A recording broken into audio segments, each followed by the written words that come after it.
Nah, mari kita melanjutkan pembahasan kita tentang kitab Yohanes. Kita akan membaca Yohanes pasal 8.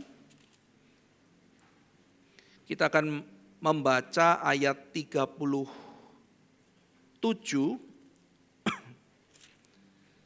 sampai ayat 47.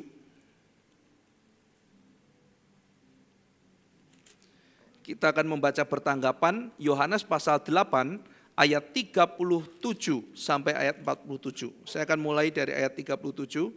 Aku tahu bahwa kamu adalah keturunan Abraham, tetapi kamu berusaha untuk membunuh aku karena firman-Ku tidak beroleh tempat di dalam kamu.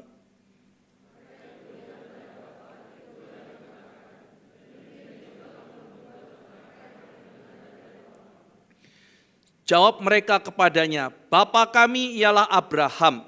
Kata Yesus kepada mereka, jikalau sekiranya kamu anak-anak Abraham, tentulah kamu mengerjakan pekerjaan yang dikerjakan oleh Abraham.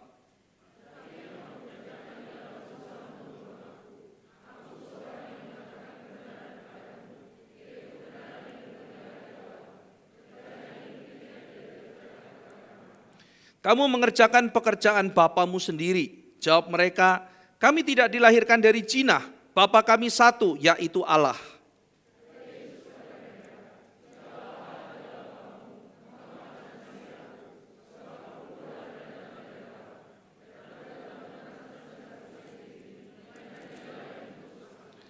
Apakah sebabnya kamu tidak mengerti bahasaku, sebab kamu tidak dapat menangkap firman-Ku?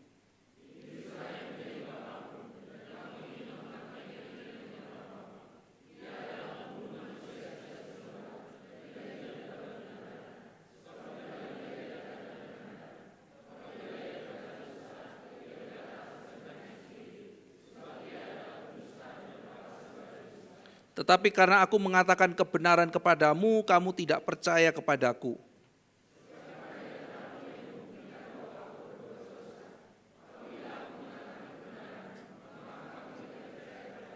Barang siapa berasal dari Allah, ia mendengarkan firman Allah. Itulah sebabnya kamu tidak mendengarkannya, karena kamu tidak berasal dari Allah. Mari kita berdoa. Bapa dalam surga, sungguh kami rindu supaya Tuhan boleh terus-menerus mengajar kami. Biarlah ya Tuhan, setelah kami membaca firman, Roh Kudus bekerja untuk membawa kami mengerti apa yang Kau firmankan. Biarlah ya Tuhan, Engkau yang adalah sumber segala kebajikan dan sumber segala terang, boleh memberikan kepada kami hikmat dan pengertian. Tolong kami ya Tuhan, sehingga kami boleh menjadi anak-anak Tuhan yang hidup di dalam kebenaran dan bukan diombang-ambingkan oleh simpang siur ajaran dunia. Terima kasih ya Tuhan, kami ingin menyambut berkat-Mu. Dalam nama Tuhan Yesus Kristus kami berdoa. Amin.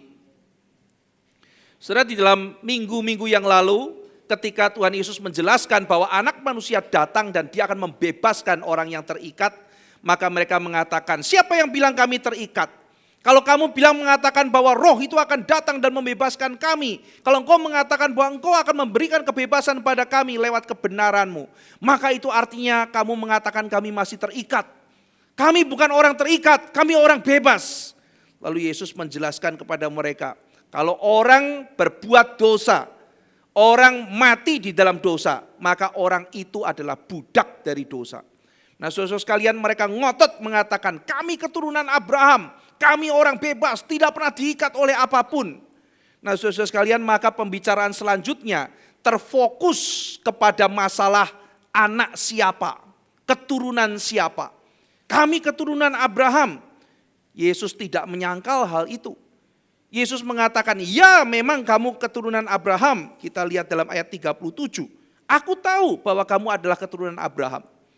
Secara fisik, secara lahiriah, ya kamu orang Israel, kamu orang Yahudi. Kamu garis keturunannya Abraham. Saya tidak menyangkal kamu secara lahiriah. Dan itu adalah semacam sesuatu tradisi yang membanggakan. Saudara sekalian, kalau kita mempunyai satu ciri kelahiran, termasuk dalam satu kelompok yang elit, satu kelompok yang dihormati di masyarakat, kita akan bangga sekali. Dan pada saat itu bagi seorang Yahudi, hal yang sangat membanggakan adalah kalau saya ini adalah orang Yahudi. Wah, itu bangga sekali. Saya ini keturunan murninya Abraham, tidak ada campuran. Wah, itu bangga sekali. Kalau ada campuran, malu kamu. Kalau yang asli betul-betul tidak ada campuran, wah bangga luar biasa. Saudara sekalian, ada banyak tradisi yang membanggakan. Apalagi kalau itu adalah sesuatu yang unik dan itu bisa memberikan unsur ketenangan yang palsu. Wah, aku ini adalah orang, dulu saudara sekalian, banyak orang kepengen jadi orang Amerika, bukan? Wah, dapat green card, saya orang Amerika. Tapi mungkin zaman sudah bergeser ya. Zaman sekarang tidak terlalu menyenangkan jadi orang Amerika. Dikecam oleh orang seluruh dunia begitu ya. Jadi zaman sudah berubah. Tetapi ada masa-masa itu saudara. Orang, wah saya ini orang barat, saya ini orang. Dia mengidentifikasi seperti itu. Nah saudara sekalian, pada waktu identitas seseorang itu menjadi tren, banyak orang yang ingin. Dan ketika kita menjadi bagian di dalam masyarakat yang begitu dihormati, kita jadi senang luar biasa. Dulu ketika dibilang orang GRI, wah apa itu, tidak ada Roh Kudus. Tapi sekarang aku orang GRI, kita sudah tidak malu lagi, Ustaz. Tidak malu lagi. Bahkan kadang-kadang ada orang yang bangganya kebablasan gitu kan. Jadi kalau kita menjadi warga, oh saya orang GRI, sungguh berbahagia, saya senang. Ya, apalagi kalau sesuatu itu sesuatu yang baik, sesuatu yang mulia. Saya keturunan Abraham, itu bukankah baik? Bukankah itu mulia? Bukankah itu merupakan satu kehormatan? Tetapi saudara sekalian, justru mereka itu mendapatkan ketenangan palsu. Karena saya keturunan lahiriah Abraham, maka saya otomatis juga diselamatkan karena saya keturunan Abraham. Nah, itu adalah ketenangan yang palsu. Karena saya keturunan Abraham, maka saya diselamatkan karena saya keturunan Abraham. Itu otomatis. Saya anak majelis, saya anak pendeta, saya anak pendeta di gereja A atau di gereja B, maka otomatis saya diselamatkan. Saudara-saudara sekalian, di beberapa gereja-gereja tradisional masih ada kepercayaan semacam ini. Kamu sudah diselamatkan, saya anak majelis. Loh, jawabannya begitu, saudara. Kamu sudah diselamatkan, saya sudah dibaptis. Itu jawabannya seperti itu. Kalau saya sudah dibaptis, otomatis saya diselamatkan. Kalau saya keturunan majelis, saya otomatis saya diselamatkan. Masih ada semacam iman palsu seperti itu. Kalau saya anggota daripada sesuatu kelompok yang sangat terhormat, gereja yang disegani di daerah saya, maka saya otomatis diselamatkan. Saudara, Tuhan Yesus tidak menyangkal kamu secara lahiriah adalah keturunan Abraham. Dan sebagai Abraham, mereka mengklaim apa saudara? Mereka mengklaim bahwa bapak mereka satu, yaitu Tuhan. Kita lihat di dalam sanggahan mereka kepada Tuhan Yesus.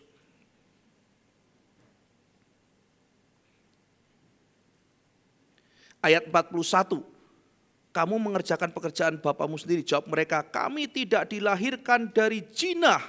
Bapa kami satu, yaitu Allah.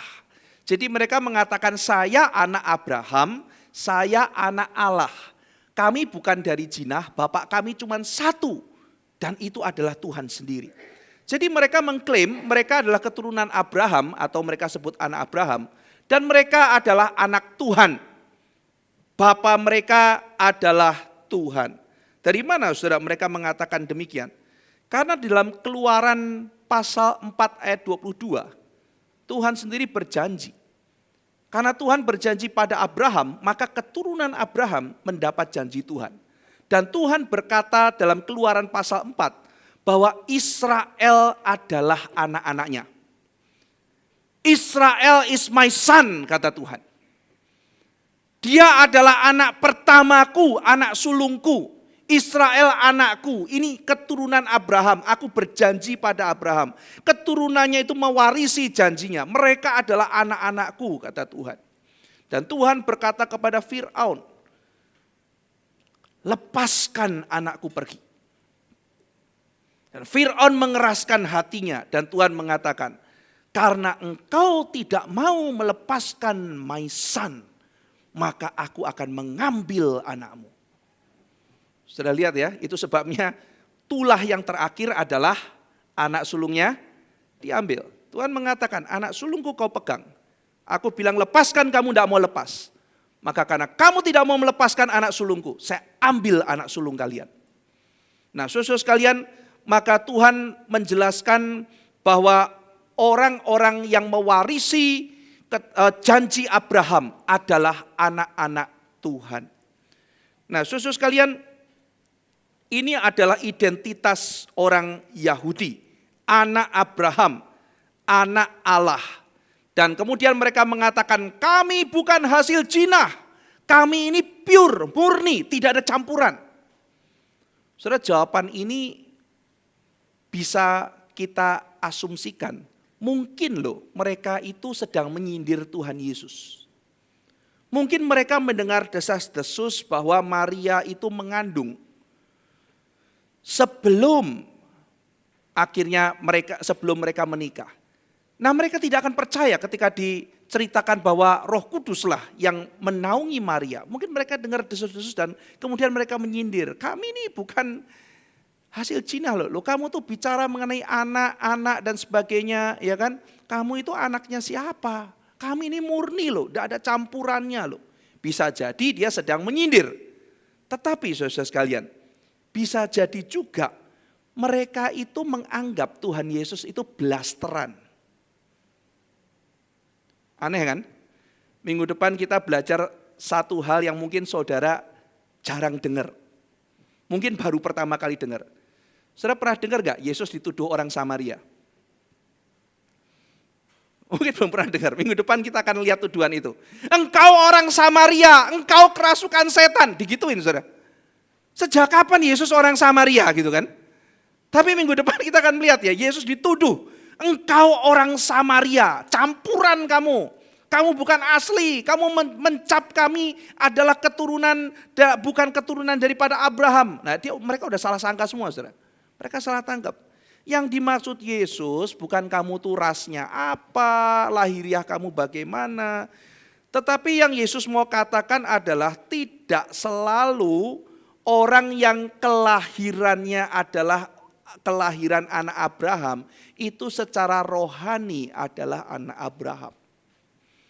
Engkau yang mewarisi darah Abraham, engkau tidak otomatis mewarisi iman Abraham.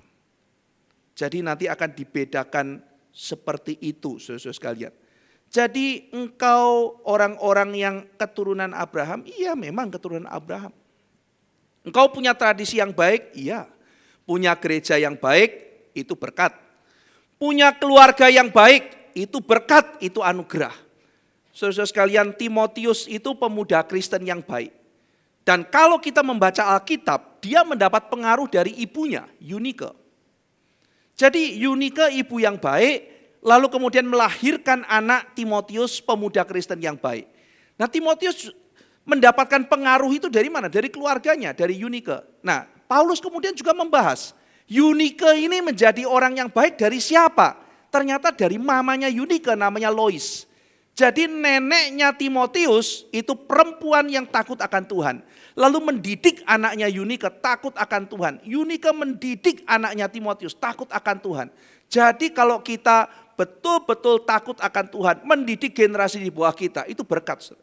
Kita dididik oleh orang tua yang baik, itu adalah berkat. Saudara sekalian, iman yang diwariskan ke anak cucu itu adalah indah sekali. Anak bertumbuh melihat teladan iman daripada orang tuanya. Tetapi saudara, Alkitab juga menjelaskan, kalau ada satu anak lahir di tengah-tengah keluarga Kristen yang baik, tidak otomatis dia mewarisi iman orang tuanya. Ini Alkitab sendiri saudara-saudara sekalian. Memang ada orang tua yang gagal memberikan contoh atau teladan kepada anak-anaknya. Alkitab juga mencatat itu. Memang ada orang tua yang gagal mendidik. Alkitab mencatat Daud pun di tengah-tengah segala kehebatannya, ternyata bukan orang tua yang baik. Jadi seorang hamba Tuhan yang baik tidak otomatis menjamin dia adalah pendidik yang baik bagi anaknya. Tidak otomatis. Daud dicatat, dia terlalu memanja anaknya, dia tidak berani tegur anaknya. Imam Eli, seorang yang mempunyai pengertian teologi yang baik, tetapi dia tidak mendidik anak-anaknya. Samuel, saudara, orang yang sibuk mati-matian bekerja keras bagi Tuhan. Orang yang tidak ada cacat, tetapi orang mengatakan apa? Samuel, kamu tidak ada cacat. Sampai dia mengatakan, sekarang semua orang Israel yang pernah saya kerjain, yang saya perlakukan tidak adil, maju ke depan kasih kesaksian. Tidak ada satupun yang maju, saudara. Pemimpin yang bersih, pemimpin yang baik, pemimpin yang adil. Tapi mereka ngomong kalimat apa? Samuel, kamu tidak ada cacat, cuma sayang anakmu itu tidak benar. Cuman sayang anakmu tidak benar. Alkitab mencatat hal ini, saudara-saudara sekalian. Tidak otomatis karena Samuel hamba Tuhan yang besar dipakai oleh Tuhan, menjadi berkat di mana-mana, tidak ada cacat. Lalu anaknya otomatis menjadi anak yang baik? Tidak tentu. Ini Alkitab memberitakan kepada kita, saudara-saudara sekalian. Abraham punya 2 anak. Yang satu mewarisi imannya namanya Ishak. Yang satu tidak mewarisi imannya yaitu Ismail. Yang sesuatu mewarisi semangat budak dicatat dalam Galatia pasal 4. Yang satu mewarisi anugerah Tuhan. Yang satu selamat karena kekuatan, yang satu selamat karena anugerah Tuhan. Ini iman yang beda sekali. Sama-sama satu bapak iman, anaknya 2 jalan. Lalu kemudian Ishak yang mendapat anugerah Tuhan, anaknya 2, saudara. Yang satu namanya adalah Esau, yang satu namanya adalah Yakub. Yang Yakub mewarisi iman bapaknya. Padahal Yakub yang lebih bedigasan gitu kan ya, lebih tipu sana tipu sini gitu kan. Tetapi bertobat. Yang kakaknya yang lempeng-lempeng di rumah akhirnya rusak. Dia menjual anugerah Tuhan untuk 1 mangkok kacang merah. Alkitab mencatat Esau itu orang yang mementingkan nafsu, tidak mementingkan anugerah Tuhan. Dia membuang anugerah Tuhan hanya untuk nafsu yang sementara saja. 1 mangkok kacang merah.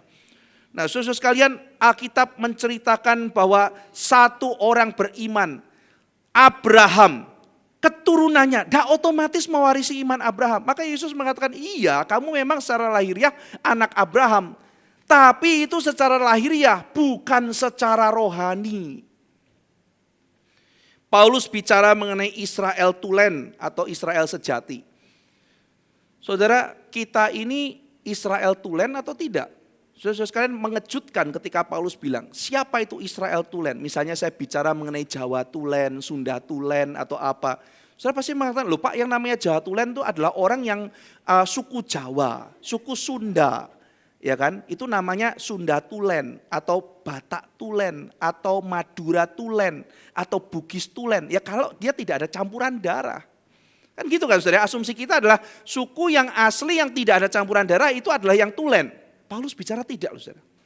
Israel Tulen bukan yang keturunan Abraham secara lahiriah. Kata dia Israel Tulen adalah yang memakai sunat bukan sunat jasmani, tapi sunat rohani. Mereka yang nantinya percaya kepada Kristus Yesus itu adalah orang Israel tulen atau Israel sejati. Lucu ya, jadi ketika kemarin ketemu orang Yahudi, saya Yahudi, saya dalam hati pikir Paulus bilang loh, saya lebih sejati dari kamu loh. Jadi kamu orang Yahudi secara lahiriah tapi bukan orang Israel sejati. Kita orang yang di dalam Kristus adalah Israel sejati. Yang sejati itu adalah yang rohani, saudara. Jadi Israel rohani adalah Israel yang memiliki iman Abraham. Bukan cuma sekedar lahir karena darahnya keturunan Abraham. Bukan. Israel rohani adalah iman saya sama dengan iman Abraham. Itu Israel yang rohani, bukan yang lahiriah. Nah, saudara sekalian, maka bagaimana orang itu memiliki iman Abraham? Bagaimana orang itu menjadi anak Tuhan? Yesus sudah menjelaskan, yang menjadi anak Tuhan adalah yang menerima lahir baru dari Roh Kudus. Saya anak Abraham, anak Tuhan. Yesus mengatakan tidak bisa. Orang yang mau jadi anak Tuhan, cirinya adalah ada Roh Kudus di dalam dirinya. Saya pernah berkhotbah ini, ciri khas orang Kristen dan bukan Kristen apa? Yang orang Kristen dalam dirinya ada Roh Kudus. Ini yang membedakan orang Kristen dan bukan orang Kristen. Siapa tidak ada roh Allah bukan anak Allah. Itu jelas sekali dalam kitab suci. Maka yang membedakan Kristen dan bukan Kristen bukan perbuatannya, bukan persembahannya, bukan rajin tidaknya ke gereja. Apakah dalam hidupnya ada roh Allah atau tidak, itu yang membedakan. Siapa ada roh Allah, dia menyebut Allah sebagai Bapanya dalam kitab Roma. Roh itu mengadopsi dia, diangkat menjadi anak Allah. Roh itu berseru kepada Bapa, ya Aba, ya Bapa. Siapa tidak punya roh Allah, dia bukan anak Allah. Maka ketika mereka mengatakan kami anak Abraham, kami anak Tuhan, sebetulnya mereka sedang ngawur dan ngelantur. Nah, saudara sekalian, lalu kemudian Yesus membongkar kebohongan itu. Kalau kamu keturunan Abraham, maka seharusnya kamu punya iman Abraham, bukan? Kalau kamu adalah anak Abraham, anak Tuhan, kamu pasti punya imam Abraham dan kamu punya mengerti kehendak Allah. Apa cirinya orang yang adalah anak Abraham? Yesus mengatakan, kalau kamu anak Abraham, kamu pasti memberi ruang di dalam hatimu bagi perkataanku. Coba kita lihat ayat 37. Aku tahu bahwa kamu adalah keturunan Abraham, tetapi kamu berusaha untuk membunuh aku karena firmanku tidak beroleh tempat di dalam kamu. Jadi kalau dia anak Abraham yang asli, dia harusnya memberi ruang di dalam hatinya akan perkataan Yesus. Kalau kamu anak Abraham yang asli, kamu akan menyimpan firmanku di dalam hatimu. Saudara-saudara sekalian, di dalam dunia ini banyak orang yang bilang, saya anak Tuhan, saya kenal Tuhan, saya ada persekutuan dengan Tuhan. Yesus mengatakan, mau tahu cirinya anak Tuhan? Anak Tuhan adalah yang menyimpan perkataan saya. Itu ciri yang pertama. Ciri yang kedua, sudah lihat ayat 42. Kata Yesus kepada mereka, jikalau Allah adalah Bapamu, kamu akan mengasihi aku. Perkataan Yesus sangat keras sekali. Kamu siapa? Aku ini anak Tuhan. Siapa anak Tuhan? Iya anak Tuhan, anak Abraham, anak Tuhan. Lalu Yesus bilang, kalau kamu anak Tuhan, ada ciri yang kedua. Kalau kamu betul-betul anak Tuhan, kamu akan mengasihi aku. Ini ciri khas. Siapa yang mengatakan dia adalah anak Tuhan, dia mengasihi Yesus. Dia mengasihi kebenaran. Dia mengerti bahasa Yesus. Yesus mengatakan, aku bicara tapi kamu tidak mengerti bahasaku. Artinya apa saudara? Saya ngomong apapun kamu tidak ngerti. Kenapa? Karena kamu bukan anak Tuhan. Kalau kamu anak Tuhan, kamu mengerti bahasaku. Nah, saudara sekalian, jadi Tuhan Yesus mau menunjukkan bahwa klaim mereka, bahwa mereka itu anak Abraham secara rohani, anak Tuhan, itu salah. Itu salah. Mereka bukan anak Abraham, apalagi anak Allah. Kenapa? Karena apa yang mereka inginkan dan apa yang mereka lakukan berbeda dengan tindakan Abraham. Dan berbeda dengan kehendak Tuhan. Bapak sama anak kok beda begini. Yesus mengatakan bahwa bapak mereka itu iblis. Ini kalimat yang mungkin kalau di dalam zaman sekarang itu kurang populer. Tetapi ini adalah kebenaran yang Tuhan Yesus mau nyatakan kepada kita. Bapamu adalah iblis. Jadi kenapa Yesus mengatakan itu? Kenapa Yesus membongkar sebetulnya bahwa bapak mereka itu iblis? Karena mereka menghendaki dan melakukan apa yang dilakukan iblis. Kita teringat pepatah like father, like son. Dan pepatah itu tampaknya mengandung kebenaran yang penting, saudara. Bahwa seorang anak cenderung meniru papanya. Seorang pemikir Katolik bernama René Girard. René Girard ini seorang sosiolog, seorang psikolog, seorang filsuf, seorang apapun banyak saudara dia. René Girard. Dia mengatakan bahwa manusia itu memiliki hasrat yang paling mendalam, yaitu hasrat untuk meniru. Menarik René Girard ini. Jadi dia mengatakan dasar orang yang hasrat terdalamnya dia. Dan fondasi utama manusia bisa belajar adalah manusia itu punya sesuatu hasrat untuk meniru. Jadi manusia itu belajar dengan cara meniru. Bayi itu ya, meskipun dia belum bisa berkomunikasi, hal apa yang dia lakukan dengan bertambahnya umurnya dia. Bayi itu akan menatap muka mamanya dan akan mencoba meniru mimik mamanya. Itu namanya mirroring. Ya, jadi bapak ibu yang punya anak kecil kan bisa menikmati itu ya. Mamanya senyum, dia coba senyum, dia nggak ngerti artinya. Mamanya begini, dia ikut begini gitu ya. Jadi itu mirroring gitu ya. Itu sesuatu fenomena yang luar biasa ketika kita menatap anak kita dan dia mencoba untuk secara insting meniru ekspresi mamanya, meniru ekspresi papanya. Dengan cara itu mereka belajar. Nah, saudara sekalian, tidak heran kita mirip dengan orang tua kita karena pada waktu kita sedang belajar untuk menjadi manusia, belajar menjadi pribadi, kita meniru mereka. Cara jalannya seperti itu. Ada papa yang jalannya agak begini-begini lebar, anaknya ikut. Ada yang jalannya begini, anaknya ikut. Cara ketawanya ikut gitu ya. Ketika saya pertama ketemu seorang bapak gitu ya, ini bapaknya, begitu bapaknya ketawa, ternyata anaknya itu ketawa belajar dari bapaknya ini. Style ketawanya kayak begitu gitu ya. Style ngomongnya seperti itu, oh ini papanya sekali, mamanya sekali. Anak belajar dari orang tuanya. Gaya mungkin bercandanya, model orang tuanya begitu kan ya. Jadi ada banyak hal yang kita berhutang dari orang tua kita. Nah, saudara sekalian, Girat menyebut hasrat terdalam manusia untuk meniru ini dengan istilah mimetic desire. Mimetic desire, hasrat untuk mimesis, untuk meniru. Mimetic desire. Ini adalah kerinduan tertanam dalam kemanusiaan kita. Kita mempunyai kerinduan hasrat untuk meniru. Dan kita meniru apa sih? Kita meniru sesuatu yang kita inginkan. Jadi kalau sesuatu itu kita inginkan ada pada orang lain, maka kemudian orang lain itu kita jadikan model. Wah, ini orang menarik sekali. Saya jadikan dia model. Setelah saya jadikan dia model, saya tiru dia. Maka kita seringkali di dalam yang namanya komunikasi dalam diri kita, itu ada yang namanya ideal self, diri ideal. Jadi diri ideal itu terbentuk, saudara. Lalu kemudian diri ideal itu ketika kita jumpai ada pada orang lain, kita jadikan dia model dan kita berusaha untuk meniru.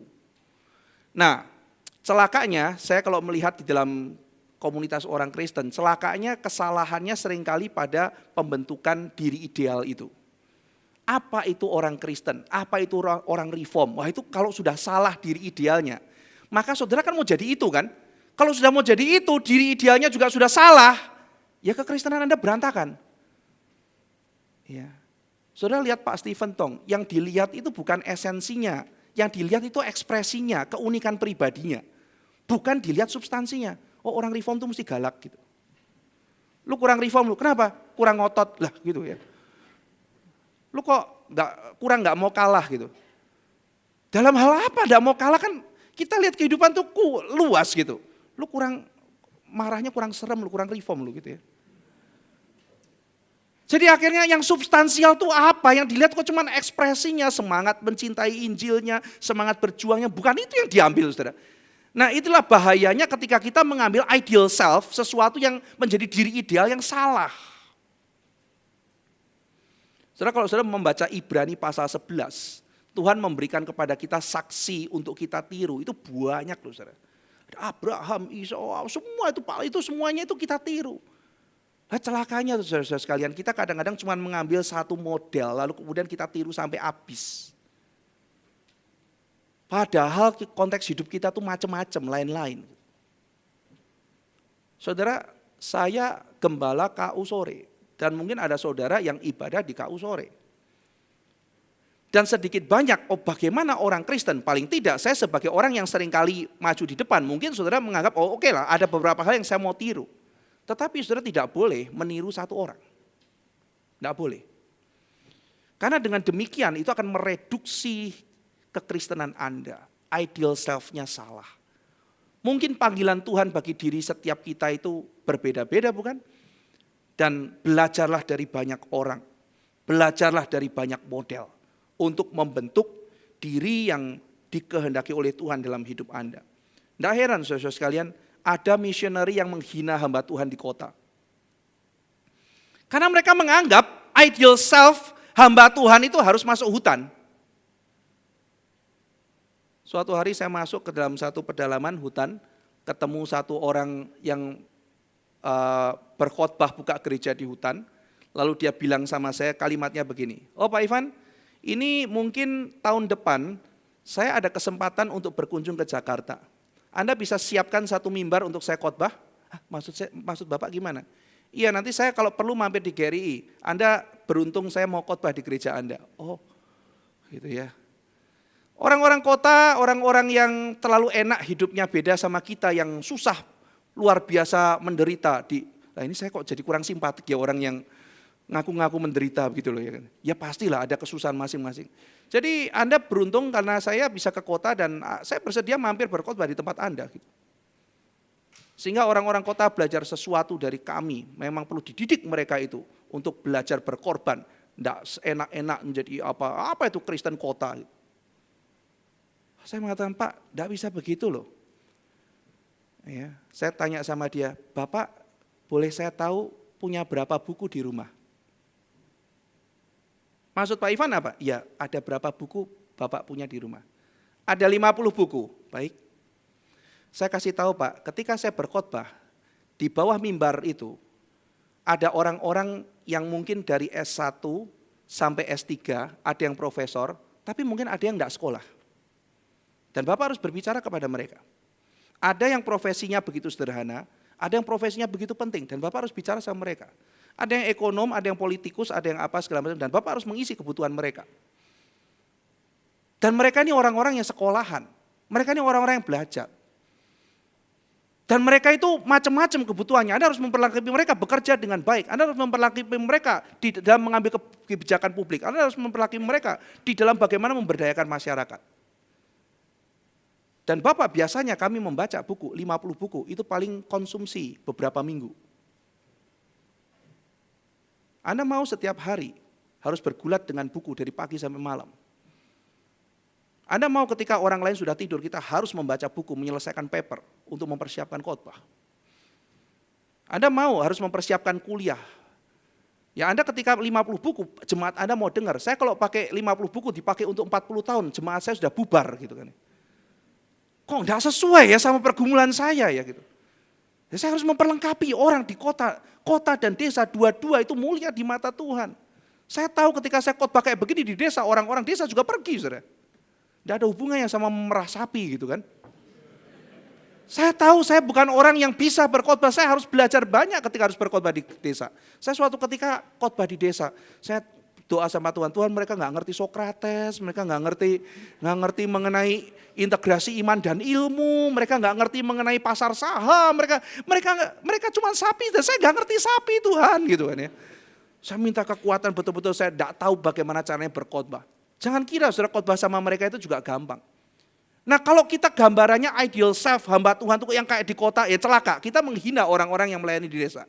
Sebaliknya kalau orang tuh ideal self-nya adalah yang di desa, maka seolah-olah pelayanan di kota itu omong kosong.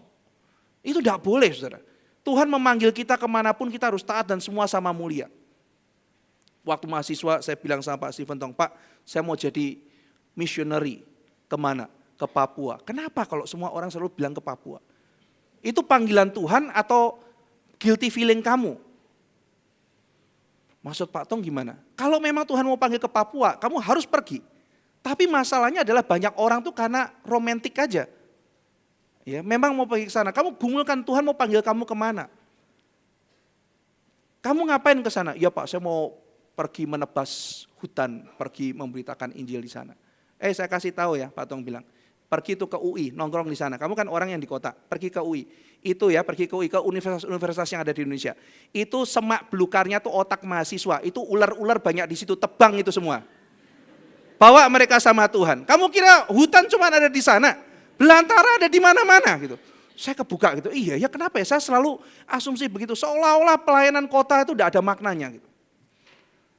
Dimanapun Tuhan panggil kita, kita harus taat. Dan dimanapun Tuhan panggil kita itu adalah mulia adanya. Baik itu di kota besar maupun di dalam rimba. Seperti apa yang Pak Tong tulis dalam lagunya itu. Nah saudara sekalian, ideal self. Sangat celaka sekali kalau kita meniru yang salah. Jadi mau meniru, problemnya kalau teologinya tidak benar, yang ditiru salah, itu celaka saudara. Nah jadi kita tuh mempunyai hasrat untuk menjadikan seseorang tuh model, lalu kita tiru. Tahap selanjutnya saudara, kita bukan hanya menghasrati model, kita menghasrati hasrat sang model. Sekali lagi, pertama kali kita menghasrati jadi seorang model. Aku pengen kayak dia ya gitu ya. Yang kedua, saya menghasrati apa yang dihasrati model. Menghasrati hasrat. Jadi apa yang disukai model tersebut, itu kita sukai. Nah itu sebabnya Tuhan ingin kita berhasil jadi teladan, jadi model. Kalau saya jadi teladan, ada orang yang aku kepengin kayak dia. Terus dilihat, loh dia kok mencintai Tuhan kayak begitu. Menjadi model bagaimana mengikut Tuhan. Dia belajar menghasrati hasrat orang itu. Hasratnya Tuhan. Nah maka mereka belajar menghasrati Tuhan. Modeling itu penting luar biasa dalam kekristenan.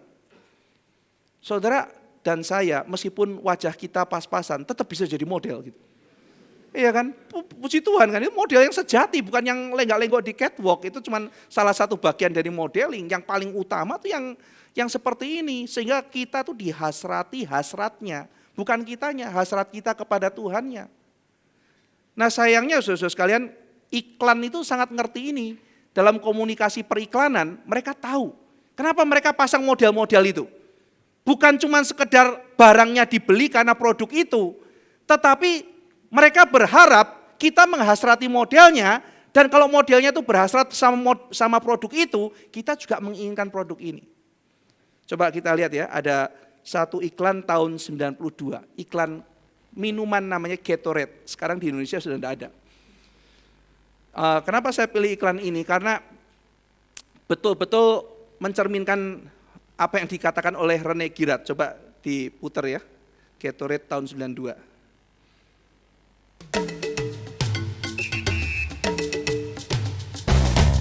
Sometimes I dream that he is me. You got to see that's how I dream to be. I dream I move, I dream I groove like Mike. If I could be like Mike, Oh, if I could be like Mike. like Mike. If I could be like Mike, Be like Mike. be like Mike, be like Mike. Yeah, I tried, just need to fly. Just one day if I could be that way. I dream I move, Oh, I move. I dream I groove Like Mike, if I could be like Mike. I'm gonna be like Mike. like Mike. If I could be like Mike, be like Mike, like Mike. If I could be like Mike, be like. Ya, ini iklan yang sangat terus terang mengaplikasikan metode komunikasi periklanan yang bicara mengenai menghasrati hasrat ya. Jadi ya simple, ada orang yang mimpi if I could be like Mike, jadi Michael Jordan gitu. Tapi sepanjang iklan digambarkan bagaimana Michael Jordan-nya terus nenggak Gatorade gitu kan ya. Jadi kamu kan kepengen kayak dia kan, coba lihat tuh minumannya dia tuh apa gitu, sesimpel itu saudara. Tapi mereka tahu itu, mereka tahu dan itu menjadi bahasa komunikasi periklanan di mana-mana. Ya kan? Sampai hari ini pun masih begitu, endorse orang, tulis di ininya, di tiba-tiba semua orang ngomong, ada es enak loh namanya Magnum gini. Kok tiba-tiba puluhan selebriti nulis nge-tweet itu Magnum. Langsung Magnum diras, dicari orang saudara. Terus sengaja pertama kali langsung dibikin sedikit. Wah saking sedikitnya orang cari sampai es krim Magnum itu dijual berapa kali lipat waktu itu. Wah itu sukses, kampanye sukses luar biasa. Bikin orang penasaran apa, wah ngantre sampai pergi ke mana-mana, ada sampai dijual 5 kali lipat dibeli. Orang penasaran rasanya kayak apa gitu. Ya, jadi brand awareness-nya pakai cara seperti itu. Jadi kalau ada orang-orang yang saya idamkan dan dia mengidamkan sesuatu, saya menginginkan apa yang dia inginkan. Jadi kalau kita ingin seperti papa kita, kita kan juga belajar menginginkan apa yang diinginkan papa. Biasanya anak tuh mulai exercise tuh, papanya tuh suka apa gitu. Aku suka juga enggak gitu kan ya. Nah kadang-kadang ada hobi papa yang jadi hobi anak. Ada yang tidak juga gitu ya. Tetapi mereka dalam usia-usia exercising sesuatu, mereka mencoba untuk melihat apakah mereka itu sama dengan papanya gitu ya. Apakah papa suka ini, coba aku suka ini dan bukankah seringkali ketika seorang anak pada masa-masanya dia sangat kagum sama papanya, dia menjadikan hasrat papanya sebagai kesenangannya dia. Waktu ke Semarang itu saya bilang sama anak saya, Phil, ini makanan kesukaan papa. Coba aku lihat, apakah makanan kesukaan papa juga makanan kesukaanku. Ya dia exercising gitu, coba gitu. Ketika dia cicip, pas ternyata restoran itu masaknya enggak enak. Satu gigitan, ternyata tidak gitu kan ya. Enggak suka pak aku pak gitu ya. Saya cicip, ya papa juga kalau yang kayak begini enggak suka. Ini restoran ini lagi kurang bagus masaknya, mungkin ganti koki atau apa gitu. Tapi dulu makanan waktu papa kecil enak sekali. Kali ini makanannya enggak enak gitu ya. Ya jadi orang ingin menghasrati apa yang dihasrati bapaknya. Nah sekarang argumentasi ini yang dipakai Tuhan Yesus. Kamu mengatakan dirimu anak Tuhan. Kamu mengatakan dirimu anak Abraham. Maka seharusnya kamu menginginkan apa yang diinginkan bapamu. Coba ya, jadi kalau kamu anaknya Tuhan, kamu menginginkan apa yang diinginkan Tuhan. Tapi kok kamu enggak menginginkan apa yang diinginkan Tuhan. Kamu enggak melakukan apa yang dilakukan Abraham. Lah kamu nih anak siapa gitu. Kira-kira argumentasinya berjalan seperti itu. Nah saudara sekalian, Tuhan pasti rindu Kristus ditinggikan. Tuhan berkata bahwa semua orang yang tidak mendengarkan anak harus dihukum dalam kitab Ulangan. Tuhan ingin dalam kitab Ibrani semua malaikat menyembah kepada anak. Roh Kudus dikatakan meninggikan Kristus. Itulah kehendak Tuhan. Tapi kenapa mereka tidak mengenali anak? Mereka ngeyel, bahkan mereka mau membunuh Kristus. Jadi Kristus datang, mereka mau bunuh. Ini mirip siapa? Tidak mirip Tuhan, juga tidak mirip Abraham. Ketika Abraham menyambut utusan Tuhan, malaikat Tuhan datang, disambut, dikasih makanan yang enak. Dikatakan dia lari-lari, orang tua lari-lari loh saudara. Bayangkan bagaimana dia saking sibuknya nyambut tamu, dia lari-lari sana sini mempersiapkan makanan yang terbaik. Kalau ini dikatakan dia mengolah yang paling enak terus basa-basi, seadanya gitu kan ya. Mungkin kayak kita juga kan sering begitu, seadanya 10 macam gitu kan ya. Padahal biasanya juga cuma sayur asem gitu kan ya. Tapi untuk tamu, wah kasih yang paling baik. Abraham tuh ramah terhadap utusan Tuhan. Sepunyanya apa dia berikan semuanya. Ini utusan Tuhan supaya saya menghormati kamu. Abraham itu sekuat tenaga menyambut dengan sangat sopan, dengan sangat ramah. Tetapi mereka demikian kasarnya pada Tuhan Yesus Kristus. Kurang ajar sekali kalimat-kalimatnya. Maka Yesus mengatakan kamu anaknya Abraham, kamu anaknya Tuhan, sama sekali bukan. Abraham dibenarkan karena imannya kepada Tuhan. Tapi ini adalah orang-orang yang membenarkan dirinya. Yang tidak mau mengerti apa itu iman dan anugerah. Orang-orang yang angkuh dan orang-orang yang memegahkan diri. Bukan orang rendah hati seperti Abraham. Dan Yesus mengatakan, bapamu itu iblis. Yesus mengatakan ada 2 ciri iblis, karakteristik dari setan. Yang pertama, dia adalah pembunuh dari semula. Yang kedua, dia penipu atau pendusta. Saudara, mereka syok luar biasa. Saya bapaknya iblis, marah mereka. Akhirnya nanti mereka mengambil batu mau melempari Tuhan Yesus. Nah saudara sekalian, pembunuh dari semula. Kita mengetahui bahwa Adam yang adalah representasi dari seluruh umat manusia, mati karena iblis. Ditipu sampai akhirnya mati dalam dosa. Dan sepanjang sejarah kita lihat iblis adalah makhluk yang haus darah. Kain dan Habel. Habel akhirnya harus mati. Sepanjang sejarah peperangan, penghasutan, pembunuhan dan sebagainya. Sampai kita melihat ISIS lah, yang Nero, Domitianus, Caligula. Semua orang yang paling berdarah dalam sepanjang sejarah. Kita melihat bagaimana dia mau membunuh.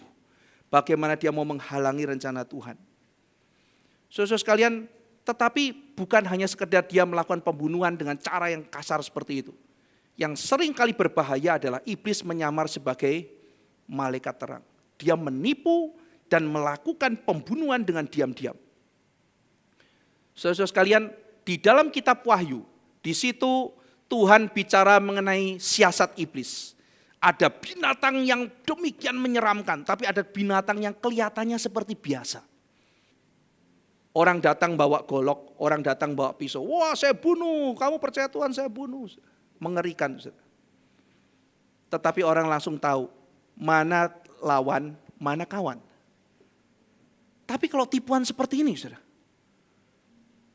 seolah-olah sedang di dalam Tuhan, tetapi sebetulnya sedang dipakai iblis. Nah, seringkali gereja pecahkan kayak begini, saudara ya.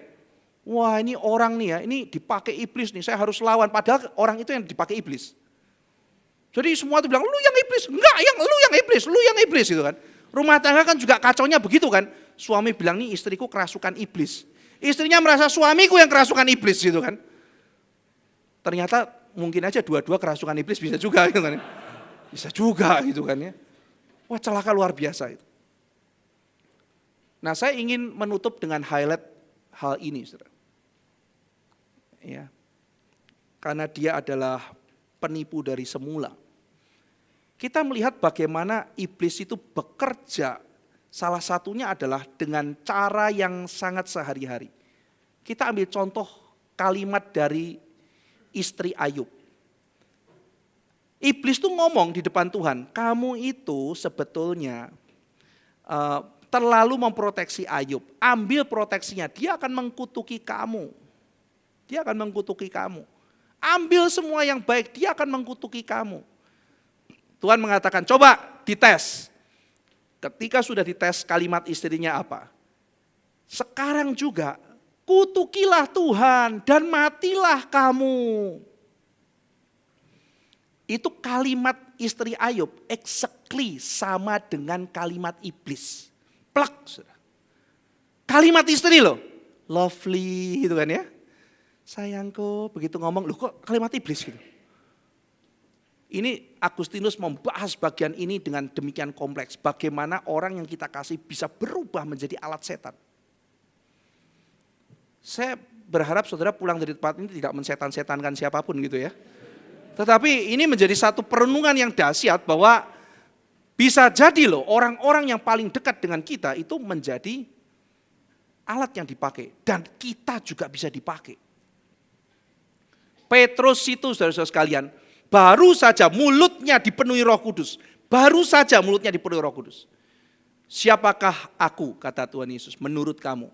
Petrus dipenuhi Roh Kudus mengatakan, kamu adalah Mesias, anak Allah yang hidup. Yesus mengatakan, Simon bin Yonas, berbahagialah engkau. Oleh karena bukan manusia yang mengatakan itu, Bapakku di surga membukakan itu padamu. Wah, senang saudara ya, dipakai Roh Kudus. Bapak membukakan itu, mulut saya dipakai oleh Roh membicarakan kebenaran. Terus Yesus kemudian mengatakan, nah sekarang saya ceritakan bagaimana aku akan mati. Langsung Simon nambahin lagi, Guru sekali-kali tidak akan terjadi demikian di dalam hidupmu. Wah, dia berharap nih ngomong apa lagi. Oh Simon, double bahagia kamu gitu ya. Hendak dibilang, iblis enyahlah kamu. Ditegur, dibilang setan sama Tuhan Yesus. Karena Tuhan Yesus langsung tahu ini lagi dipakai setan. Tipis, halus, tapi dipakai setan. Kenapa? Yesus menjelaskan. Karena engkau bukan memikirkan apa yang dipikir manusia. Apa yang dipikirkan Tuhan. Engkau memikirkan apa yang dipikir oleh manusia. Karena Tuhan rencana paling finalnya itu adalah salib. Kamu mau menggagalkan salib. Itu bukan pikiran Tuhan, itu pikiran setan. Saudara sekalian, coba kita renungkan nanti dalam diskusi kelompok. Bagaimana saya bersikap kalau saya melihat ada orang dipakai oleh setan? Bagaimana saya bersikap? Kalau saudara melihat, loh ini kok dipakai ya? Saya harus bagaimana? Misalnya saudara melihat ada orang yang terang-terangan, saudara tahu, tetapi dia pasti tidak tahu karena tertipu kok. Dia tertipu. Dia sedang rasa membela Tuhan. Tapi ini adalah Saudara tahu ini adalah lawan Anda, adalah di belakang itu ada kuasa yang besar. Dan Anda tidak berperang dengan darah dan daging. Yang kedua, saudara, bagaimana menghindarkan supaya diri kita, jangan sampai diri kita itu dipakai setan. Ya, di Alkitab ada banyak ya, bocoran sedikit misalnya, jangan kamu marah-marah sampai memberi kesempatan sama iblis. Marah boleh, tapi marah kelebihan, hati-hati, jangan kasih kesempatan sama iblis. Marah, sudah marah, ngomongnya kotor. Ngomong kotor keluar kan? Begitu ngomong kotor keluar, orang Kristen kayak begitu. Pakai sama iblis. Ya, jadi kesaksian tidak benar. Ya bagaimana supaya kita tidak dipakai oleh iblis. Apalagi bahayanya dia bisa menipu kita. Orang yang sedang ditipu tidak rasa dirinya itu sedang melayani setan, sedang melayani Tuhan.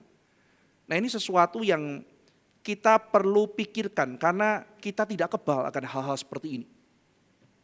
Sepanjang sejarah gereja Tuhan dikacau begini dan orang yang bertarung semuanya sama-sama membela kebenaran. Ini untuk Tuhan, ini pekerjaan Tuhan, saya membela nama Tuhan. Tapi orang-orang yang lain tahu ini kamu sedang dirasuk atau gimana sih ini. Ini udah jelas penuh kebencian, penuh apa. Bencian apa? Cinta ini bukan benci gitu loh. Dia adalah penipu dari semula. Nah saudara sekalian, saya tidak ada banyak waktu untuk membahas mengenai bagaimana setan menipu. Itu kan di situ ada kekuatannya masing-masing ya. Dalam kitab Efesus misalnya dijelaskan itu ada semacam organisasinya. Ada penguasa, ada apa itu ada organisasinya. Sehingga ada jenis-jenis yang gampang, ada jenis-jenis yang susah untuk ditaklukkan. Maka murid-murid itu pernah saudara-saudara sekalian suatu ketika itu sedang berhadapan dengan iblis yang mungkin gampang diusir ya. Pergi kamu, oh pergi. Dalam nama Yesus pergi. Tapi kemudian lagi turun gunung saudara ya. Habis melihat kemuliaan Tuhan turun gunung. Ada orang kerasukan, diusir. Pergi kamu, enggak pergi-pergi. Pergi kamu, pergi. Mungkin akhirnya pergi sendiri gitu ya. Lu enggak pergi ya sudah gue yang pergi gitu kan. Dia pergi cari Tuhan Yesus, ini enggak bisa diusir. Yesus ngomong apa? Jenis ini tidak bisa diusir kecuali dengan doa dan puasa. Ketika Yesus datang digertak, Yesus langsung pergi. Ya Tuhan kok gitu kan ya. Setan seganas-ganasnya setan itu adalah jauh di bawah kuasanya Tuhan. Begitu Tuhan muncul kabur mereka semua gitu. Tapi Yesus kasih peringatan, murid-murid jenis ini tidak bisa diusir pakai doa dan puasa. Tidak bisa. Ini jenis yang kuat. Dan saudara tahu iblis dengan jenis yang kuat itu sedang berkeliaran di mana-mana. Dia pakai teknologi, dia pakai apa. Saudara mau pakai apa? Tidak bisa. Saudara mau lihat anak-anak muda di Jakarta. Mereka suka Injil? Tidak. Ya. Mau pakai cara apa? Oh pakai cara pendidikan. Dengan cara pendidikan kita tarik mereka. Yesus akan mengatakan, oh gitu ya. Jenis ini tidak bisa diusir kecuali doa dan puasa. Oh saya punya trik nih, saya caranya begini untuk supaya anak-anak muda datang ke sini. Kita harus bikin supaya gereja lebih terbuka. Oke, silakan. Tapi Yesus akan kasih tahu, jenis ini tidak bisa diusir kecuali dengan doa dan puasa. Oh saya tahu jawabannya, ini harus pakai apologetik. Semua orang harus dilengkapi dengan apologetik. Lalu kita pergi, kita berapologetik kemana-mana. Ini lebih cocok untuk anak muda zaman sekarang. Jenis ini tidak bisa diusir kecuali dengan doa dan puasa. Tidak bisa saudara, itu semua dalam sejarah pernah kok. Setiap orang punya jawaban, semua orang pintar. Semua orang pintar. Tapi maukah saudara dan saya lebih banyak berdoa kepada Tuhan, menangisi zaman ini, mengatakan Tuhan, jenis ini tidak bisa diusir kecuali doa dan puasa, kecuali Tuhan sendiri yang beranugerah. Bangkitkan orang yang Tuhan mau bangkitkan. Mungkin sekarang sedang ada di sekolah minggu untuk berperang dengan setan di zaman yang menakutkan ini. Kecuali Tuhan yang mengirim kebangunan, tidak akan ada kebangunan. Mari kita berdoa. Bapa dalam surga, Tuhan sudah mengekspos hati manusia Berapa mengerikan ya Tuhan, sekelompok orang-orang yang merasa sedang melayani Engkau, sedang mengasihi Engkau, sedang berkorban bagi Engkau, tapi ternyata mereka sedang melaksanakan kehendak setan. Mereka adalah anak-anak iblis dan bapa mereka adalah iblis. Mereka merasa ya Tuhan bahwa mereka adalah anak-anak Tuhan. Oh Tuhan, tolong celikkanlah mata hati kami, sehingga kami ya Tuhan boleh melayani Engkau dan tidak dipakai oleh iblis. Oh Tuhan, kami juga berdoa untuk sekian banyak manusia dalam dunia ini yang sedang melayani iblis, tetapi mereka merasa sedang berbakti kepada Engkau. Celikkan mata hati mereka, pakai kami untuk memberitakan firman-Mu kepada mereka, sehingga dunia ini ya Tuhan mengerti kebenaran. Kami bersyukur ya Tuhan, dengan segala kejujuran dan kebenaran Kau menyingkapkan segala sesuatu kepada kami. Tolong kami ya Tuhan, supaya kami boleh hidup dalam kebenaran-Mu. Terima kasih Tuhan, dalam nama Tuhan Yesus Kristus kami berdoa. Amin.